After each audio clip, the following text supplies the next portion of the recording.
নমস্কার বন্ধুরা, আমার চ্যানেলে আপনাদের সকলকে স্বাগত জানাই। আজকের আমি ছবি আঁকতে আঁকতেই কিছুটা ভ্লগ করে নিলাম। আজকের একবার ওয়েদারটা দেখুন, কি সুন্দর ঝিরিঝিরি বাতাস বইছে। একদম মনে হচ্ছে যেন সত্যি শরৎকাল যে এসে গেছে মনেই হচ্ছে দেখে। আজকের আমার ছেলের নতুন কিছু খাওয়ার মন করে, সেই জন্য আমি আলুটাকে মোটা করে কেটে নুন দিয়ে সেদ্ধ করে নিয়ে জল ঝারিয়ে রেখে দিয়েছি। আজকের বাড়িতে অনেক তাড়াতাড়ি লাঞ্চ খাওয়ার কাজ গুছিয়ে গিয়েছে। আমার ছেলের আসতে বেশ কিছুটা সময় বাকি, সেই জন্য ভাবলাম সময়টা নষ্ট না করে একটা নয়নতারা আঁকি। যাই হোক, আঁকতে বেশ ভালোই লাগে বুঝলেন। দেখুন তো একবার কেমন এঁকেছি।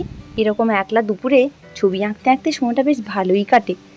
আজকের দিন স্কুলে যাওয়ার আগে থেকেই বলে গিয়েছিল যে মা, অনেক দিন কিন্তু আমি ফ্রেঞ্চ ফ্রাই খাইনি। আজকে পড়তে বসেই দেখলো বইয়ে যে ফ্রেঞ্চ ফ্রাইয়ের ছবি দেওয়া আছে, আর ব্যাস জমনি দেখা তমনি ইচ্ছে জাগা। মামাকে কিন্তু বানিয়ে দিতে হবে, ছেড়ে দিচ্ছে বলে কথা, না বানিয়ে তো থাকা যায় না। সেই জন্য আমি আজকে খাওয়া দাওয়ার কাজটা গুছিয়ে ওর জন্য রান্নাটা করতে বসিয়ে দিয়েছিলাম। তলা ফুলের এই কালারটা আমার ভীষণ পছন্দ। ফুলগুলোকে কালার করে ফেললাম, এবার পাতাটাকে কালার করে নিচ্ছি আস্তে আস্তে। ছবিটা আঁকা কমপ্লিট করেই দেখলাম ছেলে স্কুল থেকে আসার সময় হয়ে গেছে। ব্যাস তড়াদ্দম বাইরে গেলাম, রান্নার কাজে লেগে গেলাম। আলুটা সেদ্ধ করে জল ঝারিয়ে নিয়েছি,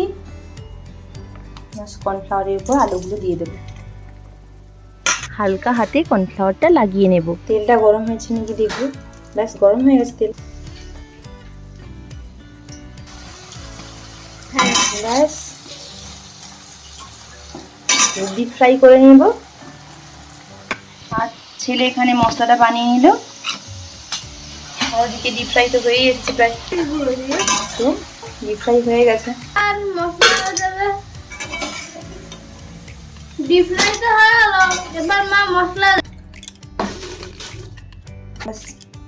এক্সট্রা অয়েলটা শুক করে নেবে, তাই তো? ওটা পাঠিয়ে দাও সুন্দর করে দাও। বাবা কত বড় প্লেট, রাখ। তো কি আমার আরেকটা আছে, ঠিক আছে। ব্যাস এক্সট্রা তেলটা শুক করে নিয়েছে, এবার মশলাটা মিশিয়ে দাও পুরোটা।